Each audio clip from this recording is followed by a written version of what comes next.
Why did you do it like that? So quick? Why not? I don't know. It just kind of caught me off guard. Hey guys, how are you? Hi, listeners. Hello, Ryan. Hi, Ben. How's your day? My day has sucked so far. Yeah, it's been not great. This has been a really annoying experience the last two records. Shout out to our former producer. The moment he left the studio, everything went to shit. Everything started falling apart. Hopefully he'll be able to come on as a guest soon, and when he does, he's gonna have to do all of our Producing. yeah, well, tech support. All right. Well, Ben, I know what I want to talk about, right? Okay. So if for the viewers and listeners who are aware, I'm really into Next Fest, Steam's Next Fest, where they do a bunch of demos, and that's currently going on. I'm going to talk about a bunch of the games I played, and then I'll probably talk more about them, but like not next week, because next week is our Halloween episode. Okay. Our Halloween recording episode. I kind of want to override you, though, and I want to take over the starting topic, because Whoa. I'm actually really excited to talk about something. You want to override me, bro? Yeah. I want to talk about first. Normally, I like the stuff that I Are talk about you to the be at the end captain of the now? episode. I'm the captain now. I'm the captain now. And most importantly, I want Absolum to be the title of this video. I want it to be the starting topic. Gotcha. I want to talk about Absolum, because I fucking love this game. I'm happy. I don't know much about it. I watched Northern Lion play it with his wife, and that was about the extent of what I know. So had you heard about it before he No. streamed it by chance? No, not at all. So this is a game that I was aware of, but I wasn't necessarily excited for. I definitely was not waiting with bated breath or anything like that. Gotcha. My brother Sam, though, was. And the reason why is because he is a massive beat-em-up fan and a fan of Hades. That makes sense. And this is a beat-em-up with roguelite elements. And, we joked in the past before about, how Hades was probably going to be the roguelite that would eventually, get me into the genre. Yeah. But Absolum beat it to the punch. I fucking love this game. It is so much fucking fun. Gotcha. And, a big part of that is just because I adore beat-em-ups. Have you ever played Rampage Knights? Rampage Knights? No, I Yes. haven't actually. That's another one. It's an older game, and it has a very particular style that you may end up not being into. But after you're done talking about Absolum, we'll show you that, and I'll see if that be something you'd be interested in. I want you to tell me about it, Ben, because you've been very excited about playing the game for a while now, since last Friday, in fact. Well, it literally came out last Friday. Yeah. And I hadn't really given a shit about it until I started playing it, and then I've been playing it every day all week until now. And I'm like, okay, halfway through the week, I'm like, I need to talk about Absolum. I need to talk about Absolum on my podcast. It's why we have this stupid podcast, so I can talk about things like Absolum. Absolum. Let's pause it there. Yeah, so I want you to tell me about it, because I know next to nothing about the game. You've told me that it's like Hades, and that's cool. I played Hades 1. I'm not super into the Hades games, but I might be more interested in this. So tell me. Before I go into Hades stuff and the roguelite elements, yeah. The thing is, I've never played Hades. No. In fact, I've never even watched it for an extended time. There's a lot about Hades I just really don't know about personally. Yes. The thing that I think that you would like the most about Hades is the characters. Yeah, and on the other hand, Absolum, I approach it entirely from the beat-em-up side of that genre mashup of beat-em-up roguelite. If we're talking about it purely as a beat-em-up, Absolum might be the best one ever made. Okay. It might be a massive, convergence point in the genre where, these games are now going to be made from now on as people begin imitating this one. Is it art? No. No, Absolum's not art. It's trash. It's slop. Well, it's definitely art, but that's not the point. Oh, God, Alex, you're going to haunt me forever. Okay, so beat 'em ups. Have you played them many? Do you know much about the genre? Okay, I've played Rampage Knights, which I'm pretty sure is a beat 'em up. I've also played the X-Men beat 'em up. Is that X-Men Mutant Apocalypse? Or do you mean the newer... The older one. Okay. One of the original ones. X-Men Mutant Apocalypse, maybe? It might have been, I'm not sure. I don't know if the game Avengers Ultimate Alliance counts as a beat 'em up. I don't think so. Kind of. That's like a top-down beat 'em up. Yeah. Kind of mixes with the classic dungeon crawl hack and slash genre. It's kind of, so in my head, I'm actually like going through a lot of things in my brain because I'm also thinking of like spectacle fighters, like the Transformers game, which I played, Mm-hmm. and I don't know if that necessarily counts or is in the same genre. Well, concept. they're all spider webbed off the genre. Right. So beat 'em ups are an old genre. Here's yeah. your history lesson. I'm gonna start autistically mansplaining this now. Beat 'em ups are an old genre. Back in the arcade days, they were in fact the most popular by far. Most of the machines you'd find were beat 'em ups. Most of everybody's favorite games were beat 'em ups.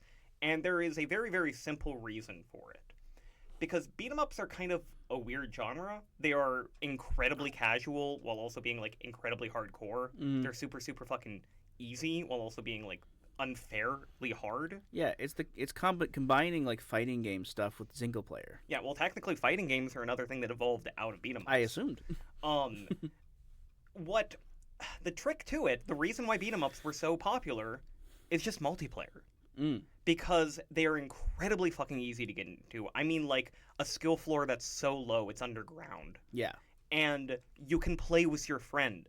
And if either of you are good, if either of you are bad, if there's a massive skill difference between the two, it doesn't matter. You're having fun. This game is fun. Beat 'em ups are just fun.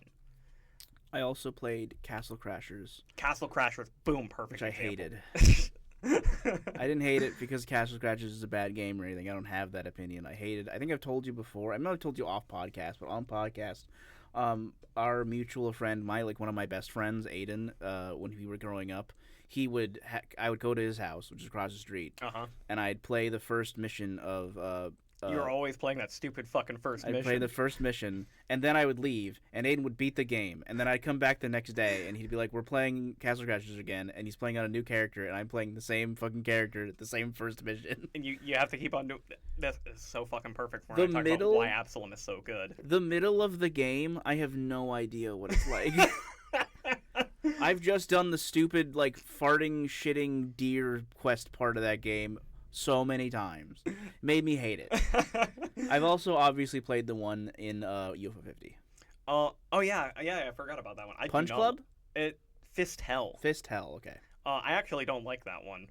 Oh, really? I thought it was cool. Well, so the problem with beat 'em ups is they were so popular for a really long time, and like the only thing that like they were, regardless of whether they were like good or bad, they were going to make a lot of money. They were going to do well.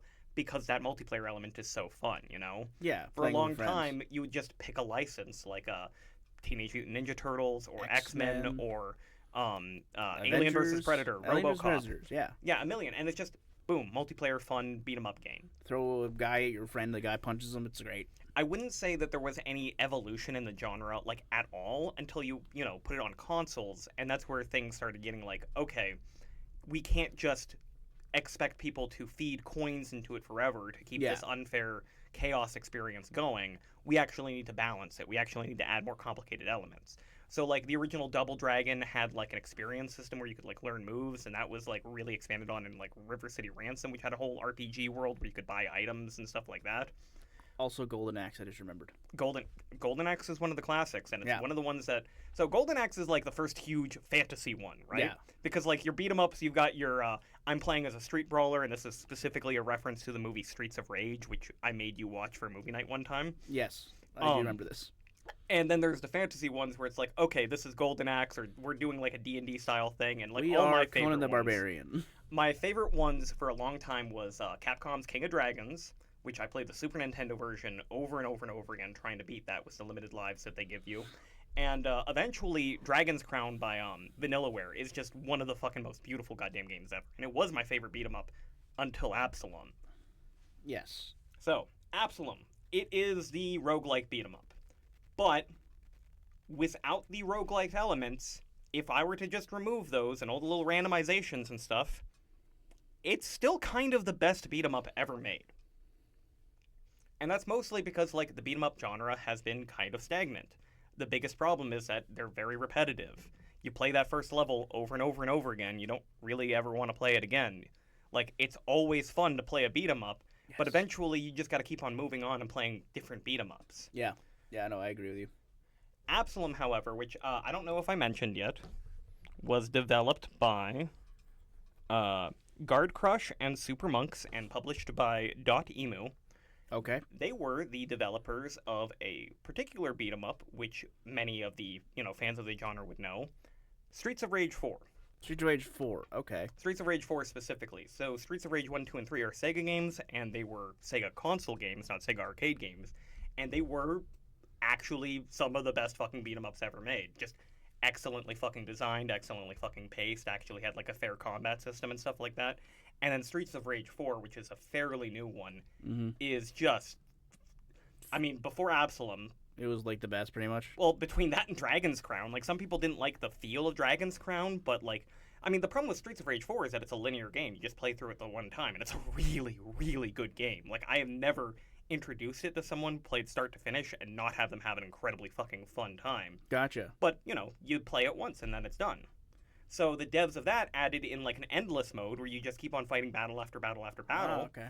And then they complicated it even more with, like, different moves that you could swap out, and a roguelite system, where you could have modifiers attached to all the different combat elements in order to, make builds and go forever in these endless runs. And then they were like, we can make this work forever. And then they could realize they can make it work forever. So now we have Absolum. Cool. It is a beat 'em up that plays just as well as Streets of Rage 4, but also has the roguelike attachments and the whole Hades thing built onto it, so that you can keep on playing it over and over and over and over again. I want to dissect the Hades thing that you keep talking about a little bit.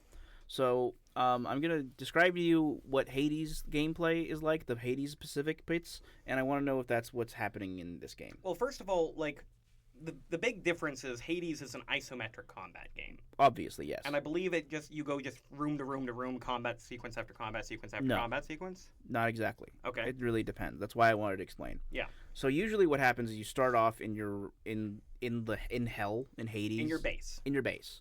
And there's a bunch of characters that you can go run and talk to. Yeah, same for Absolum. And they might be different characters. They might swap in and out. There's a couple of characters that you'll meet in the field as well. There's some that you will only ever meet after you meet them in the field and you get them back. But you go in and you talk to all the characters around because you want to know what their stories are like, what's going on, and you see if there's any quests or anything like that you have to do. And then you go into the game, and it is mostly fights, but occasionally you can be like, I want to go to this one, and you'll meet a character that we'll never see in your base, only in the outside area. Like, what's the dude who pushes the rock? Sisyphus. Sisyphus. You meet Sisyphus. I apologize for anyone who cringes when I say that. It's you'll meet Sisyphus, and you'll be like, hey, what's going on? He'll help you out and do stuff. You also meet Death. You'll meet all these characters. Thanatos. And that's like the general vibe as you delve, I guess not deeper, but further up into out of the gates. So I know about that, but I'm going to make kind of a wild argument that's going to piss off a lot of roguelike fans. None of that shit that you described has anything to do with roguelites. Lights or likes. Anything, either. The thing is that, like, okay, there's a randomization element to it, but really what Hades is doing is capitalizing on the fact that they know you're going to have to restart from the beginning of the run every single time, and then you're going to hang out at that base, and you're going to have things to do every single time. Sure, yeah. And that's exactly what Absolum is doing. That's exactly what any game that expects you to, repeat it would want to have, like a simpler version is Dark Souls' Firelink Shrine with the NPCs that eventually get added as you explore the thing. It's just there's no randomized element there, And that's what I mean when I say, like, you could take out, like, the roguelike stuff, the randomization stuff, and Absolum is already a beat-em-up that has an excellent feeling combat system, has lots and lots and lots and lots of alternate paths through the game with different bosses that you can choose to fight, different bosses you can choose to master, and also, has an evolving element where more things get added for every single time you play from start to finish. Right. And all of that I fucking love, and all of that is fucking great. And then we can attach that whole incremental power-up system where you pick and choose from lots of different options, and all of them are weird and random, and they all get combined into a massive fucking build that may or may not be fucking broken by the end of the game. Well, part of why I asked you which one was specific is because one of them two roguelikes or roguelites, I can't remember which one specifically, One of them has an incremental power increase where you'll continually upgrade. The other one doesn't. Well, okay, so originally roguelike meant games that were like the game Rogue. Yes. Specifically. Meant that they were of a very specific genre that basically nothing that's labeled as roguelike today actually resembles. Yes, that's correct. And like when games like Spelunky became super popular by taking the elements from roguelikes and adding them into other genres, and that game was a platformer. Yeah. Then people got really hooked on that randomized elements and that replaying thing and that kind of like dopamine rush of the gamble on top of the skill focused, game. Yeah. And that's where the rogue light thing came from. But like more recently they have become the same thing again. Well, it was Hades. Well, people do still use them interchangeably. But like when I look at Hades, from what I know, and Absolum, for what I definitely have played, compare that to Slay the Spire or Balatro or Spelunky even, where the game is so heavily defined by those randomized elements. That's where I'm like, okay, I kind of need to distinguish Hades from Spelunky. Well, that's because that's the divide though. Spelunky, there's no continual upgrades, but in Hades there is. Yeah. That's the roguelite versus roguelike thing. That's like that's what it's supposed to be. That's how people are. Well, in that case, like in the modern usage of roguelike and roguelite, Absolum is definitely a roguelite, and that light. Okay, but light doesn't have continual upgrades. Oh God, see, it's such a fucking arbitrary distinction. I'm aware. The point is that the roguelike elements are so minimal that any complaints I have read from people come from peoples of the roguelike genre who don't like that they're not more roguelike-y. Well, they'll make the argument that it's like, I think it's taking away from the experience more than it's actually adding. In a game like Slay the Spire, a single card can be this massive transformative experience, and it's like, what's the point of these little incremental upgrades? And I'm like, bro, you're playing a card game. Yeah, that's different. I'm playing an action game. The action game I want to practice at and get better at. So that means that I need it to not change too much every time, or else there is nothing I can actually practice. Yep. This game is the best beat 'em up of all time, and it's got these roguelike elements that add to it. They don't take away from it. They only add, My next question for you is would you say this game is really fun single player, or would you mostly want to play it with people? Well, that's the thing. I haven't played it single player at all. This is exclusively a multiplayer experience, because to me, that's what beat 'em ups are, dude. Like, whether you play them casually or hardcore, they're most fun when you play with a buddy. I don't disagree. I'm just asking. I think, like, if I were to sell people over this, because my fear is that Absolum came out in the same month as Hades 2. It did. And it's $5 cheaper, but I know it's a much smaller game. I know it's a much smaller experience. Me and Sam have kind of come close to 100%ing it already, after a week of hardcore playing it together. Okay. And, like, that's a shame, because, like, I'm going to keep on playing this game forever, because as a multiplayer experience, it's fun as hell. I can bring a friend over that's the key. Every time. That's the selling point. Because Hades doesn't have any multiplayer elements. You have to play that alone. But me and like Nathan, for example, who is our friend who loves roguelikes, I could hit him up with this, and he would be like, "Let's play that," and we just do that for hours. And I think you would have a fucking blast. I honestly do. Also, Ship of Fools would be another a similar example. It's not a beat 'em up, but it's a really fun game that's based around multiplayer. That's a totally different experience than like Spelunky, which also has multiplayer, but just isn't as interesting. Yeah, and because I think one of the reasons I keep on emphasizing the beat 'em up part over the roguelike part is because I just don't like the roguelike part. I don't like the gamble. I don't like feeling like I got fucked because I got bad choices, or feeling like the game was handed to me because I got good choices. You want 100% it. You can't 100% it if it's a roguelike. Yeah, that's another annoying thing. It's like, at this point, like, I just want to use a guide and just get those last handful of things. But now I'm just waiting for them to show up randomly. You're just, like, cycling through 1,000 times, and it's like, it's just not showing up. I don't know how this... It's like a 30% chance, and I'm getting 0 times. It's like 5,000 times. Yeah. But from my perspective, none of that is ruining it for me. It's only adding to what is already there. And on top of that, like... What? There was a specific argument I was about to make, and then it just fell out of my brain. On top of that, just having it multiplayer makes me handle those things I don't like better. Oh, yeah, because you have another person you can talk to with it. Yeah, and it's like, okay, rather than just getting frustrated over my choices over and over, it's, I just don't care. I don't even think about the rituals I choose half the time. Yeah, because what's happening is, like, you know, even if Sam doesn't immediately pick it up, you know that of the two of you, one of you will figure out the better one faster. So it doesn't actually matter which one of you does it. Mm-hmm. It just, bam, done. I've seen the part where you get the enemy and then the two things pop up and you can pick either one. Yeah. Yeah, and that's exactly what's happening, right? So, could you rewind the trailer? I do want to show you a little bit about the characters and the world and stuff, because where do you have any preference? just at the beginning. Just rewind it back to the beginning. Let's play it back through. Originally, viewers, we were going to have the live stream that's on the Steam page play, so we could have continuous footage, but our stupid tech support problems have been killing me. So, the characters or the world. Let's start with that. I did not like the setting at first. Mm-hmm. They spend a lot of time, expositing the unique reasons why the game mechanics work, the spells, why you revive, and stuff like that. And on top of that, I thought, everyone loves the frog when they see the frog. And on top of that, I didn't really think that the setting was very interesting. It seemed very generic to me. I was gonna say, when I watched Northern Lion play this game, that is the thought that I had: is this looks very generic. It adds up. Okay. The little banter that they say that might randomly occur during any given run adds up.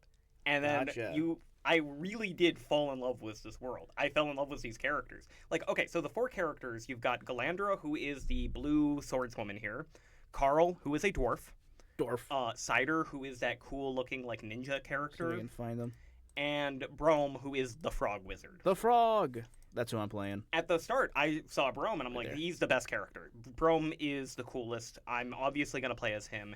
But unfortunately, you don't have him at the start of the game. You only have Galandra and Carl. Yep. You have to unlock Cider first, and then eventually you unlock Brome when you get to, like, the second continent. Yeah. And so I played Galandra, because my choice was... Because to me, she was the most boring one. She was like, this character does not look cool or interesting at all.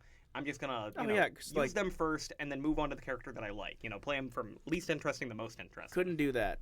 I saw a dwarf. I want to play the dwarf. Well, yeah. I don't like gun dwarves as much as other dwarves, really? But we'll get to Carl in a second. Don't worry. So now after having played mostly as Galandra, having beaten a whole run as Galandra, she is unquestionably my favorite character. She is so fucking cool. Yeah. She is so fucking cool. It's in the details. Mm-hmm. It's in the writing. Like, at first I didn't realize that she was, like, undead. Oh. That in this world, the elves are all kind of extinct because of a giant cataclysm that just turned their continent into this undead hellscape. That she is, like, an undead knight who, in this world where all the characters are literally being brought back to life on their... So, I skipped ahead. The premise of this game is that you're playing as freedom-fighting terrorists that are on suicide missions to stop, like, an evil emperor who controls all the magic in the world, okay? Okay. And, so the whole point is you're doing these suicide runs, which are, a beat-em-up. Yeah. And while everyone else is getting revived, she's still, like, a walking corpse. Like, she's still going to fucking have to die at the end of this all, and stuff like that. Like, details like that. The abilities that she gets a spectral sword, and it's the coolest fucking thing. Okay, tell me about the dwarf now. Okay, the dwarf is the most dwarfiest dwarf you could ever dwarf. Yeah, dude, dwarfing. At first, I thought it was, kind of generic and boring. I liked him because I love dwarves, but I'm like, this isn't really that interesting. But again, as you learn about the lore, it's not obvious at first because you just assume that dwarves are a thing in this world because they are. They are dwarves just like they are dwarves in other worlds. Except he's the last dwarf. All the other dwarves are extinct, or they're actually like weird, kind of like proto-zombie things. It turns out the dwarves were all. Like, their king, the under-king of the dwarves, who is also the first boss, was, like, their god as well, who created all of them, who forged all the dwarves. Gotcha, okay. And, like, you have to, like, do a personal quest for Carl after you beat the game the first time to, like, learn how to reforge the dwarf so he can recreate the dwarf race, because he's, like, the last dwarf. So he can become a god? I mean, kind of. Like, they don't worship the under-king like a god. They worship him, they like let him rule like a king. Yeah. God, the Underking fight is so fucking cool. The bosses are so fucking cool. Like, the lizard guys, I love how they look. I love that the boss fight against the Lizard King is this arena, like Coliseum thing, where he fights like waves of enemies, and then like jumps in himself and he's this big fat fucking monster. Or there's an alternative world too where you go to the undead elf hellscape and you have to fight what was her name? Milmorta, the Silver Queen, who Okay. is just another fucking awesome goddamn boss. I think the one problem with this explanation is going to be that it's going to be it's very difficult, I think, in beat 'em up specifically, to express how cool combat is without experiencing it. I mean, you mash the button and cool shit happens. Yeah. Or you get really fucking good at it and even cooler shit happens. Okay, I'm gonna talk about the combat. I did imagine talking about the combat before, but I'm like, I'm gonna end up using way too much jargon. Okay, you got your strikes, which are your X attack, and you've got your skill, which is your heavy attack on Y. Everyone's skill is different, so Carl has a fucking bitchin' headbutt, which he can use as a running attack and just fucking combo over and over again and just get him trapped in a headbutt stun. Okay. Whereas Galandra just has a big simple sword swing. Yeah. And her big simple sword swing can be upgraded to be like a 3-hit combo or like a charged attack or something like that. There's also, kind of like Dark Souls, 3 different methods of avoiding damage, which you have to master. There's dodges, where you phase out of the way and then you can do a counter hit. Or you can just dash straight into attack, and if you time it right, you'll block the damage and leave them open for a punish. Or, most likely, you're going to end up clashing a lot, which means using your skill attack, which is Carl's headbutt or Galandra's sword, and timing that to clash with their attack at the same exact time. And that way, you can be mashing that X button and just time a Y right at the exact moment to clash them, block the damage, and keep your combo going. And you get the combo going to such absurd fucking levels. And of course, the higher your combo goes, the more experience you get and the better rewards you get, blah, blah, blah. It's fun, goddammit. I believe you. And then all of those elements, you attach the little ritual elements on top of that, so, like, I don't care that much about the roguelite things, as I keep on saying, but then sometimes I just get a lot of clashes off, and now I've got an army of skeletons. Oh! And it's like, that's fun, too. Cool. I could keep on going on and on about how Absolum is just the best beat-em-up of all time, but then you attach the roguelike stuff, and it just makes it better. I don't think you need to. I think you kind of sold it pretty well. I'm interested. I like the way that you're describing the world the most, because that was kind of the thing that kind of made me not super interested initially. I really didn't like it at first. Yeah, I think it looks kind of lame. I didn't like how the evil empire looked. I don't like their aesthetic. I don't like their guards. I don't like their weird sentry things that shoot beams. But whatever, they're the bad guys. You beat the fuck out of them. Yeah, that's the point. On the other hand, this is a setting I legit would run as a D&D setting. Like, I like it better than Forgotten Realms. Well, yeah. Plus, you'd be able to play as a Molai, which are the frog guys, who are all wizards. They're, like, innately magical. That's fucking dope. I like the frog. I want to play the frog. Oh, I mean, I haven't played as I played as a frog a little bit. But not enough? But, like, some of the shit that he can do. So, ultimate abilities. The ultimate for Galandra is just a big blast. The ultimate for Carl is he erupts, like, a bunch of eruptions in front of him and hits a bunch of times. For Brome, the frog guy, you create 3 clones of yourself who can mirror everything that you're doing, and that's when you can get like fucking crazy with weird combos and stuff like that. One of his arcanas, those are just your R button spells that you use your mana for. Yep. It creates the same like reflecting shield that Urian uses in Street Fighter 3, so you can like bounce people off the wall and bounce your attacks off the wall and like combo everything off of that. Like, it's a high skill, high I mean, I say that, but then you look at Cider, who's your classic fucking ninja. I'm doing flipping around all over the place. I'm doing like tons and tons of like aerial maneuvers. I'm getting ridiculously high combos and stuff like that. Like, there's different styles to play as. I thought Galandra was going to be my least favorite. I can't imagine any of the other ones topping it once I finally really dig into them, though. No idea. Yeah, that sounds really cool, man. I'm interested in what you're talking about. I don't know. So let me go over downsides, because I think it'll be fair. Okay, fair enough. One, as far as roguelike experiences are, this feels pretty small.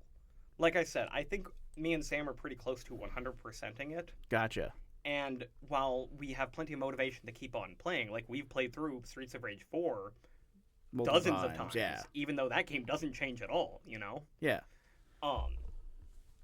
I think that's going to be, like, sad for people who, again, come at this from the roguelike side and want this endless variety, endless whatever. Because in Absolum, the roguelike stuff is a reason for you to trick you into replaying the game and mastering the combat system and actually getting good at it, you know? Another weakness is on its release version, pretty buggy. Oh, actually? Oh yeah, we've had some problems. In fact, multiple times it just straight up crashed during the Lizard King fight, the big Oh, second really? boss. And I was terrified the first time that we were going to lose a run, but luckily it turned out you could just exit to the main menu and then just restart the fight from the beginning. They also had a weird glitch where like a sound effect wouldn't turn off. I had a weird glitch where my character started running and sliding around all over the place without any like discernible reason as to what caused it. So maybe like give it a week or two. I mean, it has not ruined the experience at all for me, but I am really looking forward to when they get rid of those bugs. Yeah. Um, Another thing, it's only 2-player. I did notice that, which is interesting. It's even though there's 4 characters, it's only 2, and I think that's a purposeful choice because it gets chaotic and like You can't if- really keep track of 2 other. even as solid as the combat system is, it's still going to feel unfair when there's so much happening that you just can't figure out where your character is on the screen. Yeah. You see your combo suddenly disappear and you're like, okay, where am I lying on the ground? There's so much stuff going on. I can't even tell like where I got hit, what am I going to do? I've noticed that problem with quite a lot of roguelikes, to be honest. Not roguelikes, I mean beat 'em ups. Yeah, I mean, it's just an inherent problem with the beat 'em up. Like I said, it's kind of an unfair system. That's one of the things I hated the most about Castle Crashers beyond playing the first level 1,000 times is I feel like there's way too much depth. And for me, I was having a lot of trouble figuring out where I was because I have really bad depth perception. I was having a lot of trouble figuring out where I was in comparison to an enemy. So I'd be like here, and an enemy would be here, and I'd be attacking, and I'd have no idea why I'm not doing any damage. Yeah, and that's like it's frustrating because that's kind of the foundation of like how beat 'em up, because you have to approach the enemies, and so long as you're not on the same same vertical plane, you're safe. Yeah. But then you have to like line yourself up, and you try to like stun lock them with your approach, and yeah, that would suck. I think Castle Crashers probably has because I played this as a child, but I think it has stuff that would be better at indicating like the verticalness. And I also think that from what I saw of Absolum, there's far less vertical distance than in Castle Crashers, so it's a lot easier to figure that out. I think it's like a little way smaller, which I told you about Rampage Nights. They do that as well, which I really appreciate. So I think it'll probably be fine. And if they don't, I'm sure they have shadows on the ground to indicate where you are relative to the thing, which they often do. But I've seen at least one person on the subreddit because the devs have been active on the subreddit. They have 2 posts. One is just warn us about any potential combinations that you think are just brokenly overpowered. Right. Another one is tell us about the bugs, tell us about things you don't like that you want us to change. One person suggests yeah, I want a hard white outline around my character that pierces through all other visuals because when shit is happening, I can't fucking see what's going on. I think that's probably would be helpful, I'd imagine. Or maybe the color based off of what player you are, but whatever. The other thing is, the other potential issue I see with people having this game is maybe it's not worth it when it's not multiplayer. I am not sure. I think the combat system is really solid, in my opinion. It is really fucking fun to learn and master. But, man, multiplayer, dude. Multiplayer. It enhances everything about it. I mean, the game is a little bit better balanced around the multiplayer because you're often fighting way too much shit and you need the backup. But also, so you can play online and you can play with randoms, but when you're playing with randoms, then you risk them skipping past all the dialogue and shit, you know? There's a very particular hatred I have for playing games like this with randoms. I can't fucking do it. The other one, the better example that isn't a beat 'em up would be the Warhammer 40,000 game that came out recently. Me and Mike really got into that, and we played the crap out of it. We beat the campaign together. We tried playing the online version, and the exact problem happened that happens in every fucking one of these games, where we didn't know what we were doing. The other guy knew what he was doing, so he just ran ahead. And we didn't know where the fuck to go or what to do, and it was so annoying. And it happens every one of these fucking games. Yeah. I can't do that shit anymore, man. It's the kind of thing where I wish that it was like the Take-Two or It Takes Two problem. Yeah. Like, when you buy this, you should just get a free copy to send to a friend. Yeah. So that you could both play together online.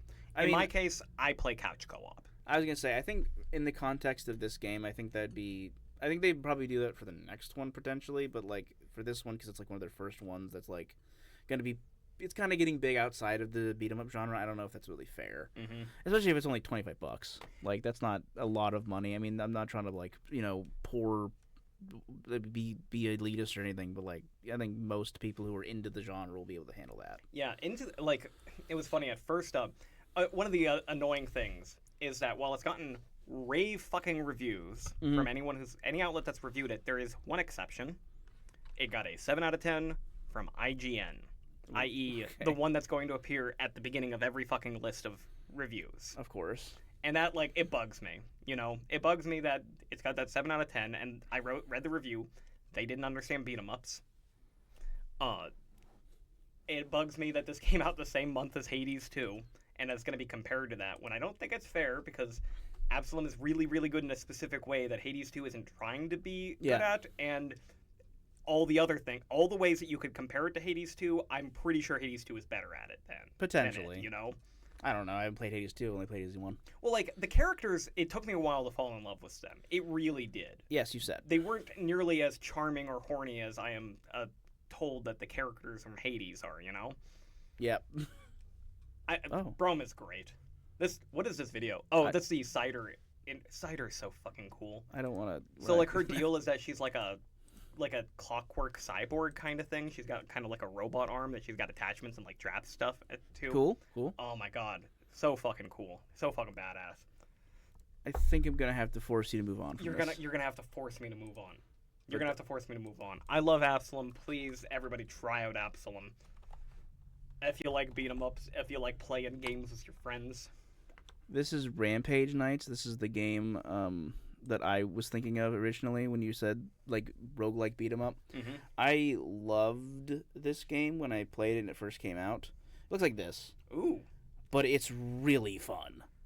It's so fun, and there's so many different characters that you can play as. This looks way more like a pure roguelike. It's way more pure roguelike than Absolum, definitely. But if you're looking for another one you might want to check out, this one is so much fun.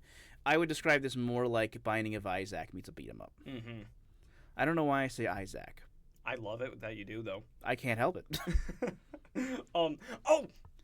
There's gonna be a fucking TV series for Absolum. Yeah, there's gonna be an animated series. Oh, that sounds so dope as hell. And that makes sense because if you look at the game, the animation is fucking fantastic. That's actually the voice acting is that's fantastic. what's gonna get people in, dude. That's nothing to worry about. That is what I'm hoping. I'm like, I hope the show is good enough that it gets people into it. Unless the show sucks, which I doubt. It might. I don't know. Everything can suck, but like. I also just hope that they just release lots of DLC. That art looks really good. I hope they add new characters. That's what I love about these games. I want a billion characters. I adore all 4 characters, but I'm already like, okay, but I want a 5th one. I haven't even really played 2 of them yet. But I still want a 5th and a 6th and a 7th character. I want a 12th. I saw the final. They do a gimmick with like not the final boss, but like the pre-final boss, and he's like you. He like uses spells and stuff. He's got his own mana bar, and I'm like, I want him to be a playable character. All right. We have to move on. I have to get to the next best stuff because I have a lot of games to go over. Oh yeah, we actually have so much to talk to about this episode, and of course we wasted a whole half an hour trying to get the sound working again. So let's talk about Walk of Life. Hate computers. Ben, I think that you would be interested in this game. Okay. We might have to play it. Oh. So this is actually a board game. Oh. Okay. Yes. It's not actually a video game. I mean, it is, but it isn't. It's life. It's the game of life, but good. Continue. You were going to say something? When I was a kid, one of my early gaming experiences, because you might remember I mentioned my parents never let us have video games. Yes. Okay, so me and Sam would go over to a cousin's house and we would play a video game version of the board game Life. And we would do that over and over again. It was one of the funniest fucking things because it had these hilarious animations for when stuff happened. Mm-hmm. But you've already sold me on the game. Okay. But I haven't gotten to it yet. Most of what you have to do, I'll read you my preamble. I made a little preamble for all these. Okay. Board game where you go through life, getting a job, balancing work and leisure, and self-care. Seems interesting, but requires more than just me to play to get a good idea. Also lacks a lot of content that's going to be with full release that would make the game more interesting. Yeah, so the actual gameplay is that it's your turn, and you start at your apartment, and you have to go to your job, and you have to work, and then you have to make sure that you're balancing your work-life balance with balancing, health, and you have to make sure you eat, because if you don't eat, that's a problem. Mm-hmm. And you have to, it's a continual doing, like, this board game thing to try to get to a better slot in life and do with your you start with a like a what would be the term, like a trait, inherent trait you have to go by, like workaholic, where you get a lot of benefits from working a lot and stuff like that. And it's an interesting board game, and I want to see where you can get to with it, especially with the art. I really like. I think you've seen some of it so far. Is it just not gonna work? I'm enjoying the art. It has so much personality. Yeah, that is the thing about it. I'll keep going past this. We got it's kind of Rick and Morty-ish. Also, you can play as a pigeon. that's who that character is. Is he voiced by Norm Macdonald? Well, no. Norm Macdonald has passed. Tragically. He was the funniest pigeon. He was the funniest pigeon. I'm glad that somebody else watched that show. That character is a child. And then it's just the really simple balancing kind of game where you see at the end of the game who has had the best life. So, 2 questions. Yes. Can you play hot seat mode? That is, we all play the same game? Yes. So we're going to play this second question is invalid. We're all going to play this next board games. If the demo is still available. The problem, it's coming out October 24th. So, we very may well just buy this for not potentially upcoming board games day, but next board games day. Potentially, yeah. Interesting. Wait. Oh, we'll have to talk about that off this. Yeah, off podcast. Off podcast. Yeah, but that's the game. I like the ideas. I want to play with other people. I tried to get friends to play games last night, but we just ended up not doing the demos that I wanted to do, which is annoying, but whatever. Mm-hmm. We did other stuff that was fun. Next game. Buckle up. Ben, have you ever played Duck Game? You know I have. I do know you have. Duck Game is a work of art. It's beautiful. All games are art, but Duck Game is more art. This game is Duck Game without the quacks. So yeah, you're not selling me on it. Not yet. Duck Game without the quacks. Side-scrolling stage fighter where enemies are dropped into the random stages, and the last one standing wins the round until the next stage. Needs some work. Sound was quiet. Movement felt a bit clunky, and wasn't much sauce to the game. Mm-hmm. You know what sauce is in games, man. You know, like when you're like Slay the Spire has sauce. Yeah. Yeah, but like a Call of Duty game doesn't really have sauce. Absolum, it took a while to find the sauce. Yes. But this sauce was fucking delicious. I really couldn't play much of this at all. I tried doing much of it, like a bit here and there, but like it's a fucking every game they recommended me was a fucking co-op game, and this was one of them, so I couldn't do much with it. So I don't know what the genre is officially called. I think it's like an arena battler or something like that. That's probably it. Yeah. Was Towerfall the first one? I think that was the first one. No, but it's one of the more popular ones. Yeah, it was an early indie popular hit. It's like that genre. It's like beat 'em ups. Mm-hmm. They are multiplayer fun, and their way of working means they're always fun. They're always pretty much fun. Yeah. You can introduce them to anybody, and you're gonna have a fun time, whether it's you win or lose, whether it is, you play well or it's just chaos. Another good one is Spider Heck. But that's not what this is. This is Golftacular. Okay. Golftacular looks fucking weird. It looks fucking funny as fuck. Kind of interesting golf game with power-ups and synthwave kind of aesthetic. It's okay, I'd play it again, but it didn't grab me as much as I would hoped. Let me ask one question. Did you get a chance to play it multiplayer? No, Does I it did have not. multiplayer? It does. Yes. So you'll find this to be a quicker one than last time I did this because of that reason. Okay, I'm looking at this, and I know other multiplayer golf games, and again, they're really fucking fun. Mm-hmm. Golf with your friends is great. And this looks like that, only wacky. Yes. And the wackier it is, the better it gets. And the weird-ass art style. Yeah, I'm that's loving the hell out of it. Like, yeah, look at this fucking... This looks so weird. I want to play it, but nobody's playing games with me. I didn't actually recommend this one, though, when I had the opportunity, to be fair. But it's interesting. I would check it out, especially if you have people to play with. Mineral Madness. Okay. Mineral... Oh, for our listeners, we originally had all of these, and when I listeners, I mean Alex, he's going to criticize you having to look up every single one of them. He sure is. We had a whole bunch of tabs open, but then it caused the computer to crash. We've been having such bad tech issues. Just saying. So Mineral Madness is a game similar in nature to the dwarf one with the mining. Oh, shoot. It's got the Deep Rock Galactic. Deep Rock Galactic. You play as moles, and you have to get crystals, and you mine around and get crystals, and there's enemies and everything, but you're also playing against the other moles. And you can scan, and you can see the chasms being made by the other moles as you're going through, and you can go find them and kill them. So when you say the other moles, you mean other players? I do. So it's not cooperative like Deep Rock Galactic? No. But okay, so it's probably way easier to get into then. Chaotic mining game where you mine for crystals, kill other miners, and deposit winnings in the carts that randomly spawn. Very difficult to tell where your enemies are, both real people and NPCs. Mm-hmm. It's fully 3D and becomes really, really difficult to track anything that's happening because it's fully fucking 3D. Nah, that kind of ruins it for you. I don't particularly like it. I think it kind of sucks. Dang. Because my problem with Deep Rock Galactic and games like that is not like they're fun. The appeal I feel is pretty obvious, but if you don't have all the players on the same page, if you end up playing with randoms like you were just saying before, it's not fun that way. It's That's like the that problem with cooperative experiences. It's like that, but the randoms want to kill you literally, and it's like I don't see the appeal, man. I don't get it. Mm-hmm. I don't like it trying to navigate a 3D space without being like present in it, if that makes sense. And that's kind of what's happening here.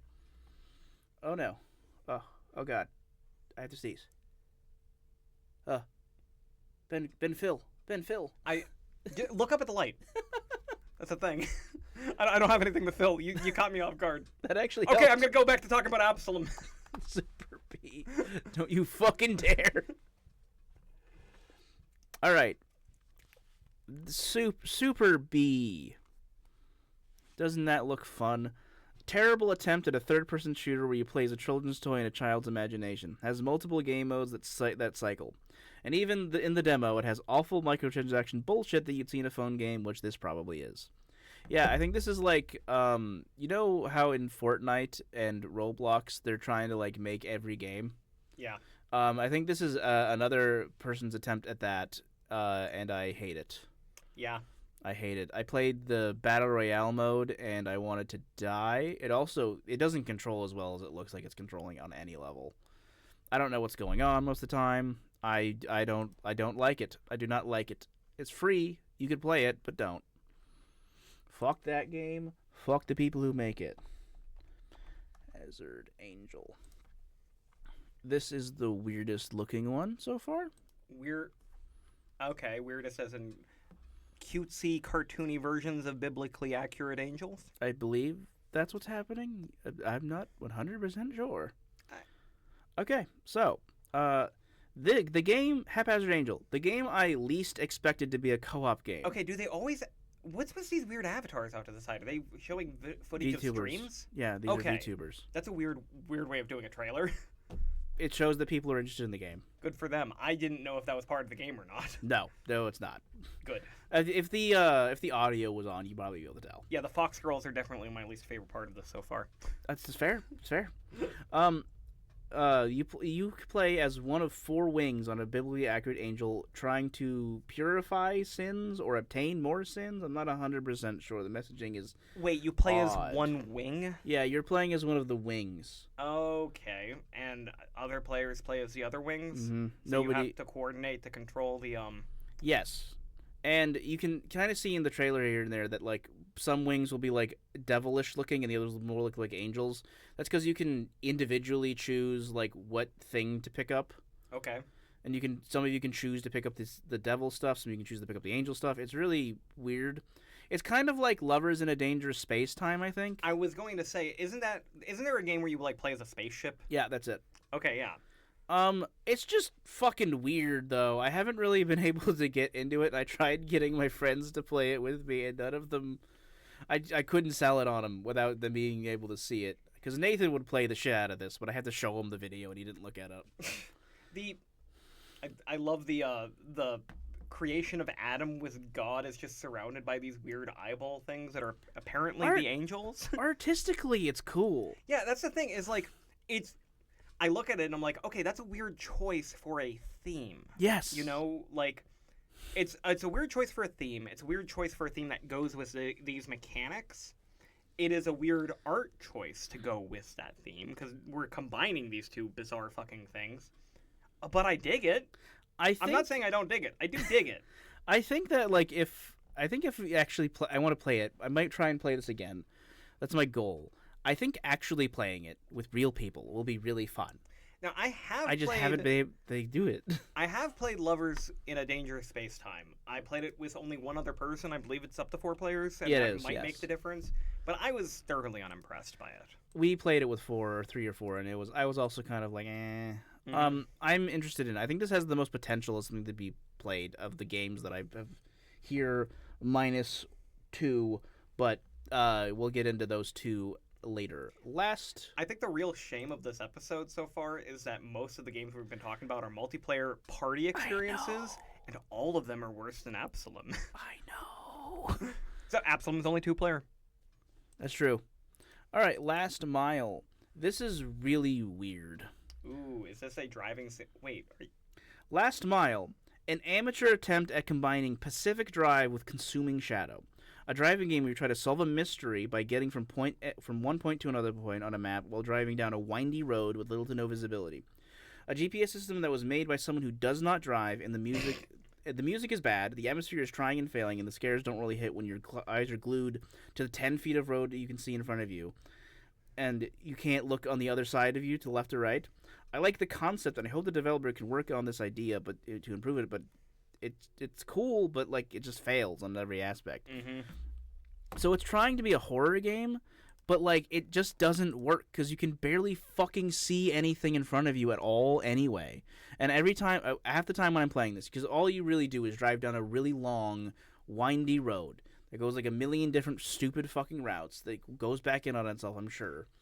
And you can't see anything. And as you're doing it, you'll hear the stings that scary shit's happened, but you can't look to your right because all you can see in front of you is 5 fucking feet. It's like the actual driving experience. You got passengers who are like, "Oh, did you just see that?" I'm like, "No, I'm paying attention to the road." It's like that, but it's like winter. It's like you're doing that in like the blizzard winter, and you really just cannot see. So you're more focused than you've ever been on the road.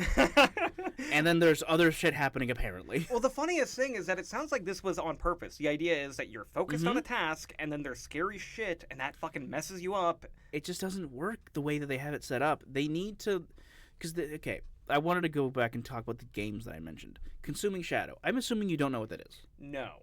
Consuming Shadow is the game that Yahtzee Croshaw made, the first one he made that he sold. Okay. The idea of it is a roguelike game, similar in nature to... I don't really know. Maybe Absolum?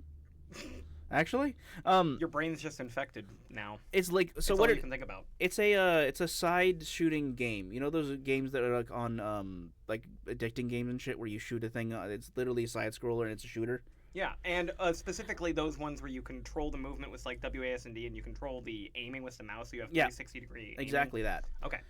It's that, but it's a roguelike game where you're trying to figure out which you're trying to solve the mystery of which chaos god is coming into town, into the world that you need to stop.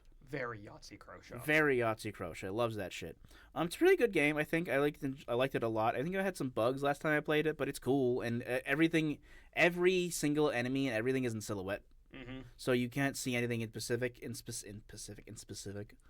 And there's a lot of driving elements because that's how you get from point A to point B. You go, I'm gonna go from this city to that city, and then you'll meet you'll have like an interest thing happen on a point of interest will happen during the drive, or you'll meet the town and you'll get like interest on the monster, and it's cool. I like the game. And then Pacific Drive, which I think you do know of.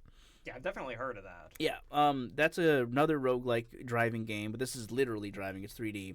And it's not a horror game, I don't think specifically. It's not supposed to be. But it's fucking terrifying. Because you are a guy whose car turns into an anomaly. You know, like an SCP type thing. Yeah. And then you end up in an anomalous zone. And you're trying to get out of the anomalous zone. And you can use your car to travel, even though the zone changes every time, because it's the roguelike bit.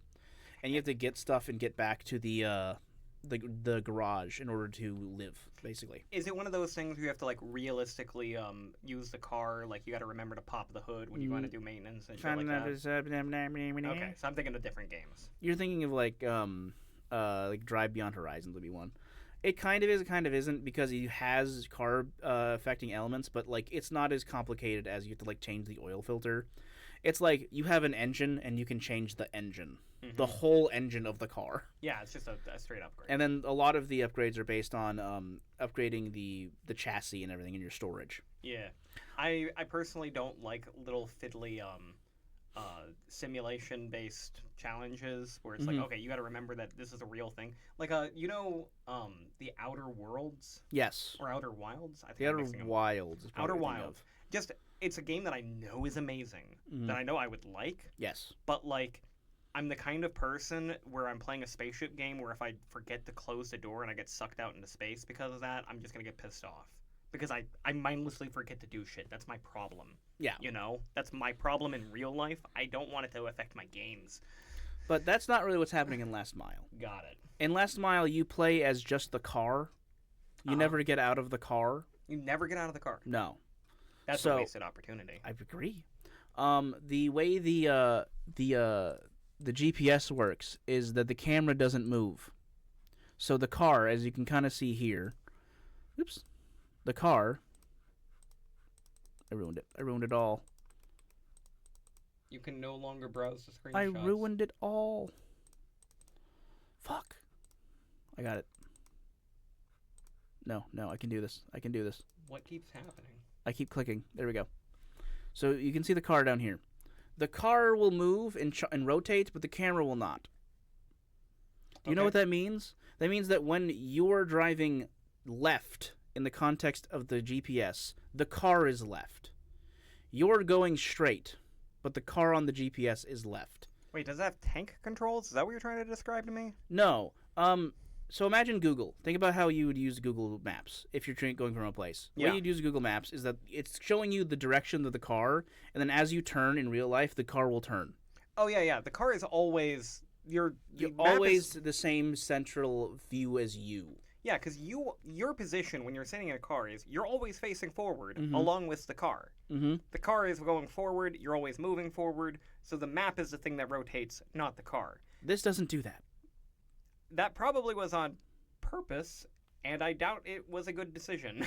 It might have been on purpose. If it was on purpose, undo that shit, because it's fucking impossible. Also, they have arrows indicating the direction you have to go, and I know that they fuck up all the time because it's kind of on purpose, but I also am pretty sure it's because the game isn't well made. I think one conceptual criticism, like if you're going to criticize this right from the start, and when you say you never get out of the car, I don't know about you, but I tend to feel safer in my car than most places because I am in an enclosed box and everything is outside the car. This is actually what I was going to get to with Pacific Drive. A really big important thing to note about it. The reason it's so scary to play is because you are incredibly isolated. You are completely fucking alone, often driving through a dark area with a bunch of anomalous things.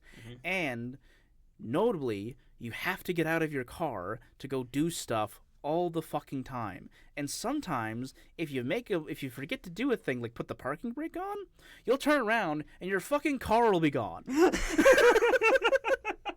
Yeah, that sounds awesome. It's great. But this, you're always in the car. You can crash and nothing really bad will happen, because I did multiple times when I played through the demo. I played through the whole thing, and there's no challenge or anything, and the scares don't mean anything because they're happening here. I can't see these. I'm focused. For our listeners, he is waving. He's gesticulating wildly at his peripherals. Yes. I want this game to do well. I think the idea is cool, and I really want them to expand on it and make it a little better. It did get me like once with a jump scare because it was like I was going a train just, and I was like, oh, but that was about it. I like the idea. I want there to be more to it, but at the moment it's just sort of a little too amateurish. They also really need to get better music because their music is like, at the end of like a really intense like 28 seasoned drama television show, where there's like a big boss and he reveals that he was behind it the whole time, and then it has the music that goes along with it. It's that music. That's a bit much. It's just not good for a horror game. You need it to be a lot more atmospheric, and it just doesn't really feel it. It needs to be immersive. It needs to be subtle and understated.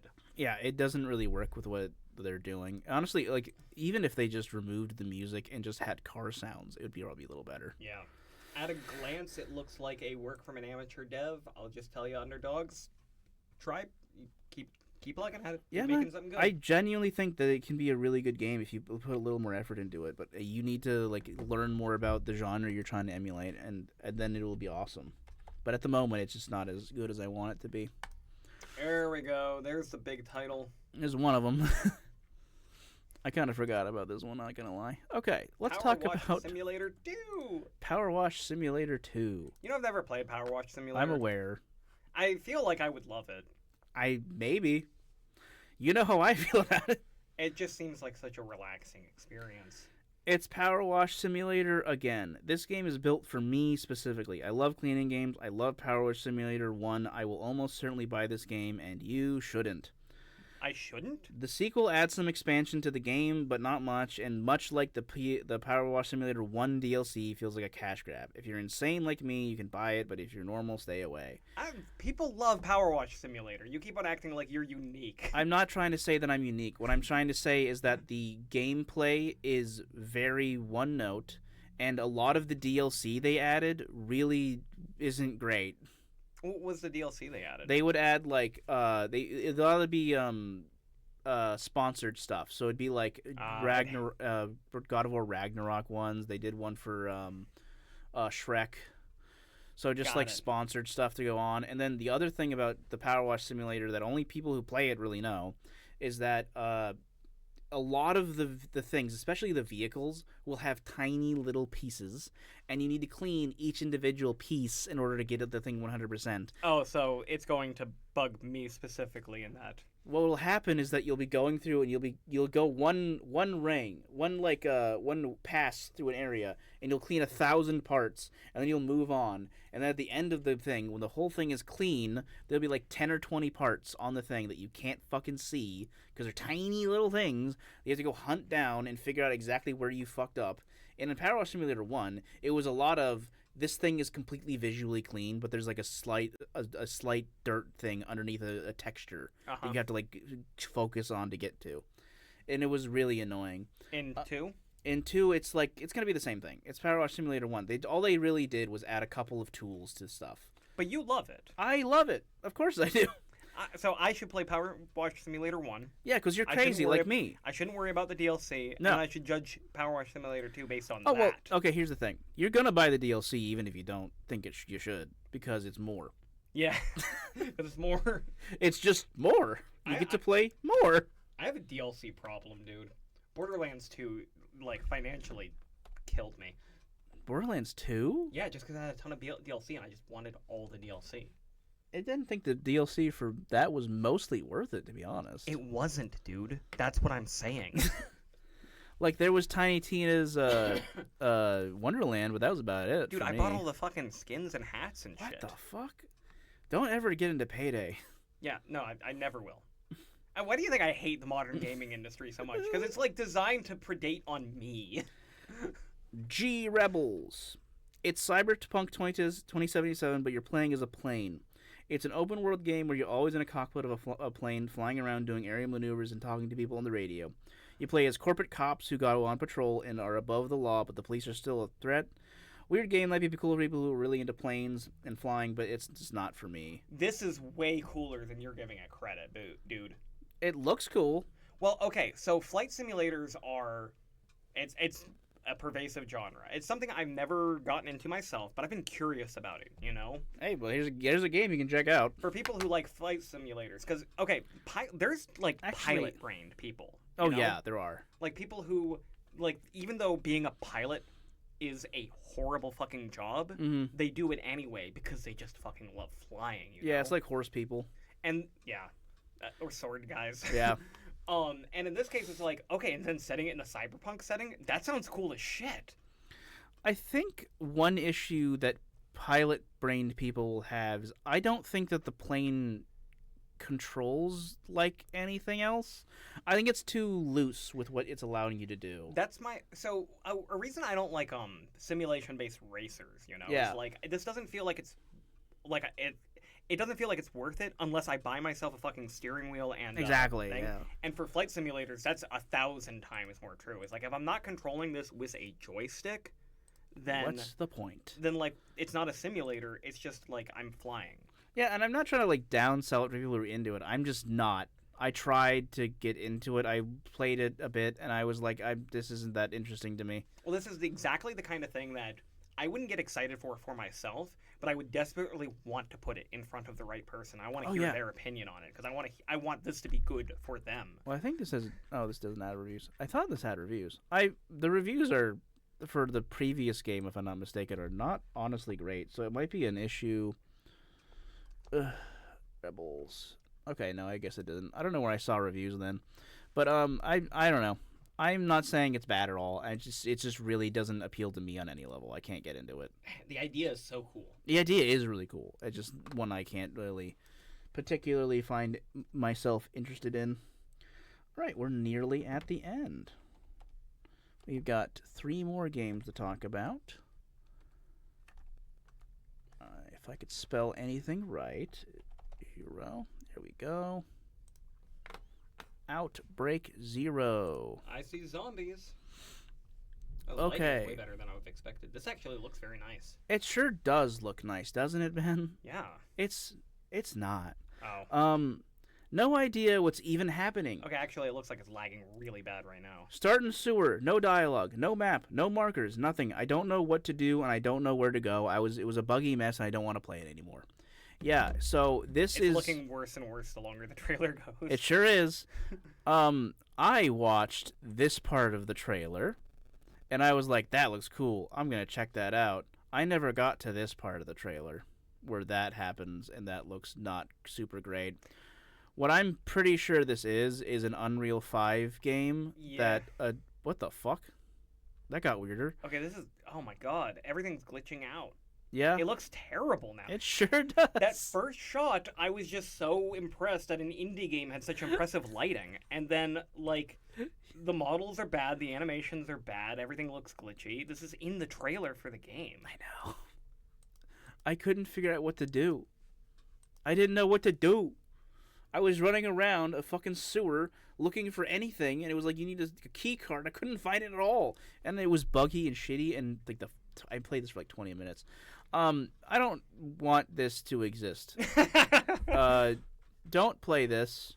Next Generation Gaming, I wish you the best of luck to expand your totally not all asset flip garbage. Scary hospital game.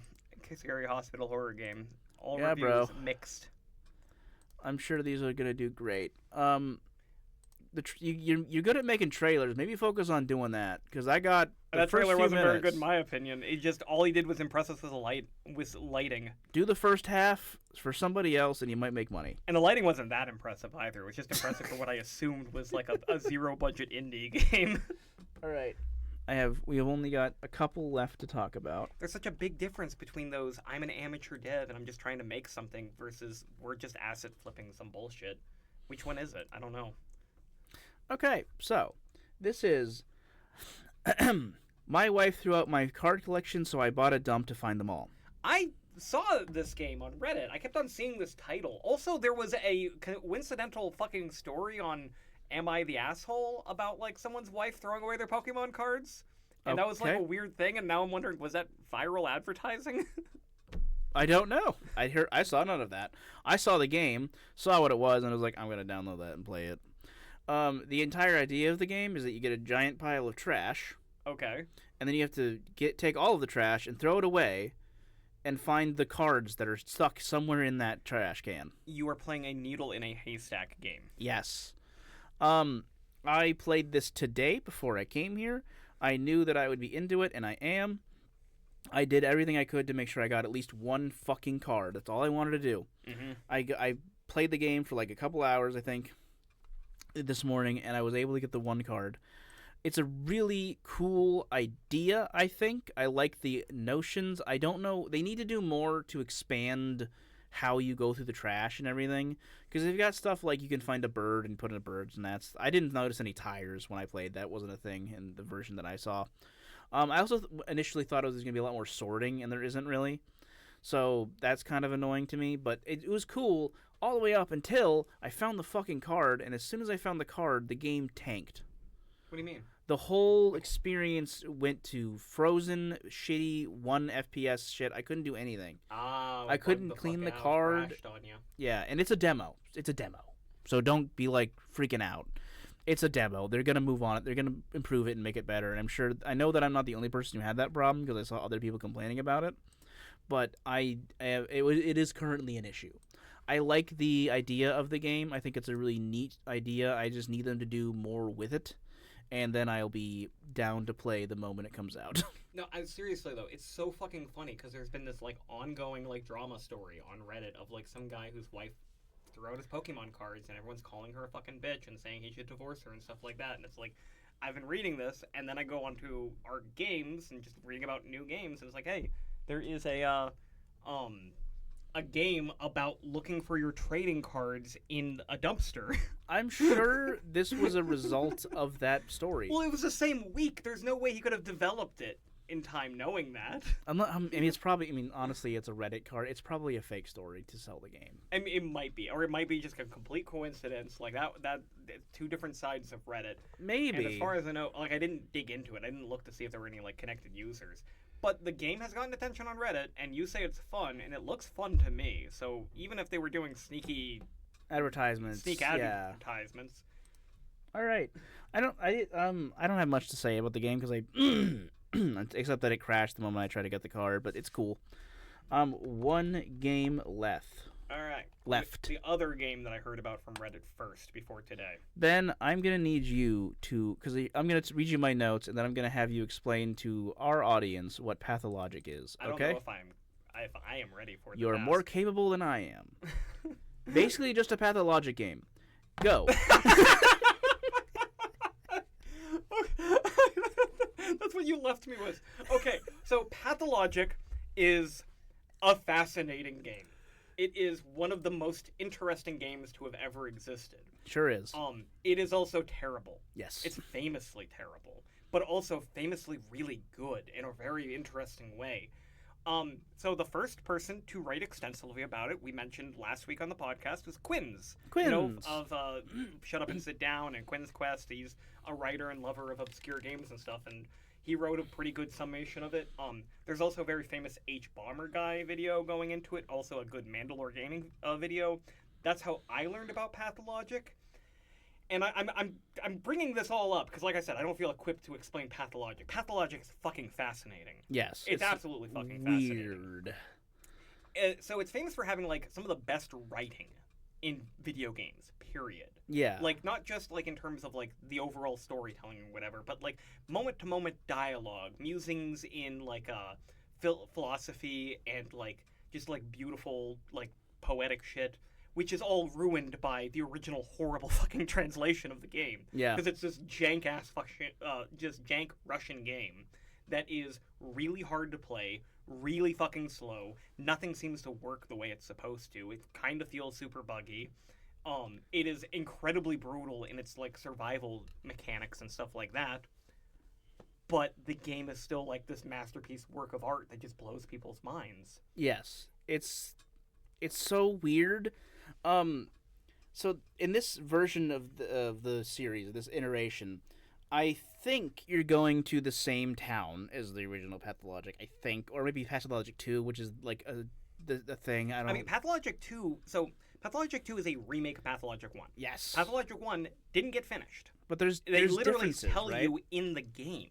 There's differences, right? Oh, there's definitely. It's like a completely... Well, so there's 3 stories in Pathologic 1, 3 main characters, either the Bachelor, the Haruspex, or the Changeling. Yeah. And in the original one, only the Bachelor and the Haruspex's stories got finished, and the Haruspex's story is like really janky, and the Changeling one is basically it's where the devs literally come out and tell you that they didn't finish the game and they hope you've at least enjoyed it this far. Yeah. Pathologic 2 was supposed to be a remake of it, and it only remakes the Haruspex's story, and the plan was to finish the other two as well, but it also didn't get finished. Because it is a really low-budget thing from an indie dev studio in fucking Russia in the middle of whatever hell they're experiencing. Yeah. I do not want to criticize Russian citizens for what Russian government is doing. Just want to throw it out there. And yeah, like, it's a tragedy that the first one didn't get finished. It's a tragedy that the second one didn't get finished. But the third one is now going to be like, I mean, I think they're only just calling it 3 when really it's just going to be a continuation from 2. Everything I've seen about it just looks like it's more of Pathologic 2. Potentially. And Pathologic 2, from what I've heard, is actually good. Like, not like good in certain ways like Pathologic 1 good, but like actually good. Well, I'll tell you what I played. Maybe not for me, but actually good. Did you say one of the characters was the Bachelor? Yeah, the Bachelor is the black-haired guy who's like a huge asshole. You play as the Bachelor in this. Okay. I was playing as the Bachelor, and it was for the viewers who don't know, you came to this town to find immortality. Yeah. Because there is a person in town who's named Kane, I think. Simon Kane. He is a Bachelor of Medicine. Yes. He is trying to, further the field of medicine, and he's trying to literally invent immortality. Yes. And you come to the town, and you're trying to find Simon Kane, but when you get to the town, he dies. Yeah. He dies immediately the moment you get there.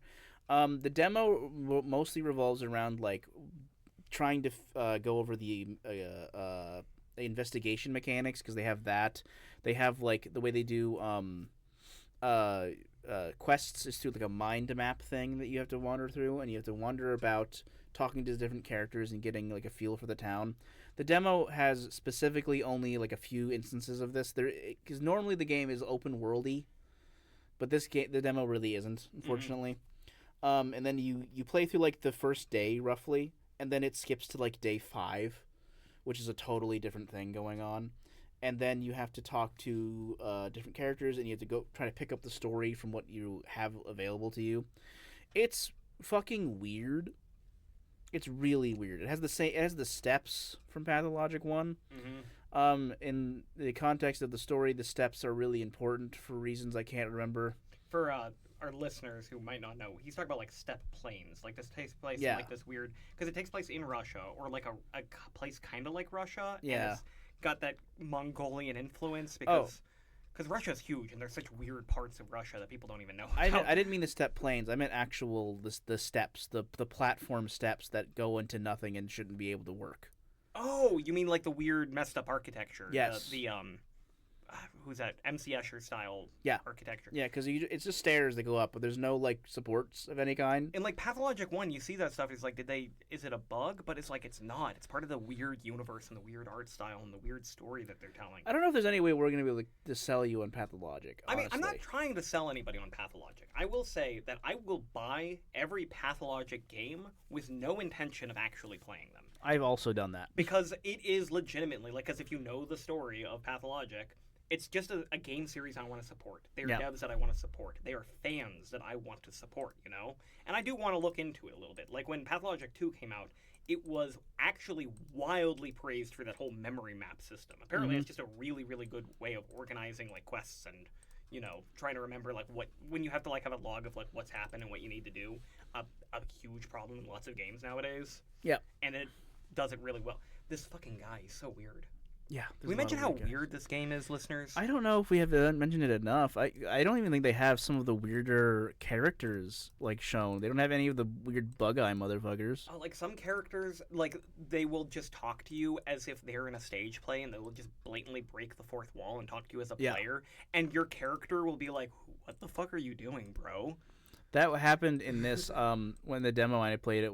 One of the wackadoodle-looking dudes, that guy... Oh, that was a previous thing. This guy, I talked to him, and he was like, "You're gonna join our play," and the play was about a doctor comes into town and talks to join in a fake play. Mm-hmm. So you're playing in the play at the moment because you're the doctor that came to the town to join the fake play. This is the play of that happening, which you are doing currently. And then and then you're getting insulted by this guy, and you go, well, you know, you look stupid. And he goes, I can't believe that you would insult me like that. That was too real. We have to stop. And he's like, I thought we were doing the play, and like we thought you were doing that too, but you attacked us on a personal level. From what I know about Pathologic, it's like some of the worst parts in the game. You can't tell if it is a bug, or if it was on purpose and it's just completely fucking cruel for like no reason. Yep. Like the walking speed thing. Mm-hmm. You move so slowly in Pathologic and stuff. It's such a, and it's like, is this a joke? Are they playing a joke on me right now, or is this intended difficulty? Viewers and listeners, please learn about Pathologic, and then do with that information what you will. We're not telling you to buy Pathologic, though. No. I think that if you learn sufficiently about it, you'll want to. Sure. In the same way that both of us do. Yeah, because I also have Pathologic 1 and 2, and I've never touched them. Yeah, I've touched Pathologic 2, but I didn't get super far into it because it's a survival game, first of all. Which you don't particularly like. We forgot to mention, like, part of the story is it takes place during a pandemic. You have to, like, solve a mystery where you go to different people and you talk to them, and they might be telling lies, and you got to figure it out, and you got to look around for stuff. And also, there's a pandemic with survival mechanics you got to deal with. I would recommend for anyone who wants to learn about Pathologic, the game. The H-Bomber guy video is better, but the Mandalore video is shorter. So that would be the easier one to start with. And then you might actually end up watching the H-Bomber Guy one afterward. Because after I watched the H-Bomber Guy video, that's how I learned about Pathologic in the first place. I just looked up every fucking video about Pathologic. Yeah. And I just wanted to learn more and more about the game. Because it is interesting. It is fascinating. It is bizarre and weird. It's insane. I don't know how else to describe it. The demo is also out. You can try it out. Check it out. You will not understand what's happening a lot of the time. Because, like, one other thing is you talk to the children a lot, and the children do not talk to you like people. No, they're the weird alien fucking thing. Oh my god, Pathologic. Because, like, you talk to... They steal the shit in your bags, and you're like, hey, give me that shit. And they're like, this is the heart of the train. You killed the train, and this is its heart. And you're like... What the fuck are you talking about? No, it isn't. The train's still fucking running. I loved in Pathologic 1, you trade... What did you trade with them? You traded like bottles and stuff, and they would give you ammunition for your gun. It's like, where do the kids get this stuff? It's on purpose too. They didn't do that as not a weird quirk of the game design. Oh yeah, but that's every game I have currently played in Next Fest number 2. If you should at least try the demo, because they will get analytics that will support Pathologic. If they got people playing the demo, that would support them. So you should try it out, no matter what. You know, so I'm going to try it out when I go home. Apparently the developer is streaming it right now, which I'm sure is really interesting. I don't know. Yeah, it looks, if I were to take a guess from just what I see here, this is the second part. It looks like Pathologic 2 is just going to be the Horror Spec story. Pathologic 3 is just going to be the Bachelor story. They'll finally actually do the Changeling story one day. In Pathologic 4 in 2029. Bring the whole thing together. That's all the games I have for Steam. So there's not much else to go over there. And we're kind of running out of time. Unless you have anything you want to specifically talk about, Ben. No, it's a shame. I would have had more to talk about. There's things that we missed out. We originally, viewers, we were going to do a movie roundup. We were going to do a movie roundup. I realized we hadn't talked about movies since episode 1 when we talked about Sinners. Yeah. And we do a movie night every week. I was going to hope that you'd go through every movie that we've watched and I could tell you what I remember of them, and I don't remember anything. Yeah, that will be fun, but it'll have to wait for another time. Yes. Next week is our Halloween episode. We're doing Halloween stuff. So I have no plans for Halloween. Neither do I. I don't know what to do. We're gonna just talk about Halloween, I guess. We didn't even watch spooky movies yet. We have not watched a single. Am I gonna have to play a spooky game? I'm gonna try to find something to play. UFO 50. It's time to finally play. You should play that. Night Manor. Yeah, because I cherried that, so you should play that. All right. Thank you so much for listening and watching. Check us out on Spotify, all that stuff that we don't talk about anymore. Subscribe, comment. Buy Absolum. Buy Absolum. Buy Pathologic. Buy Pathologic 2. Play the demo for Pathologic 3. Maybe check out my wife threw out my car collection, so I bought a dump to find them all. Anime. Bye. Bye. Anime. Anime. Anime. We didn't talk about anime at all this episode.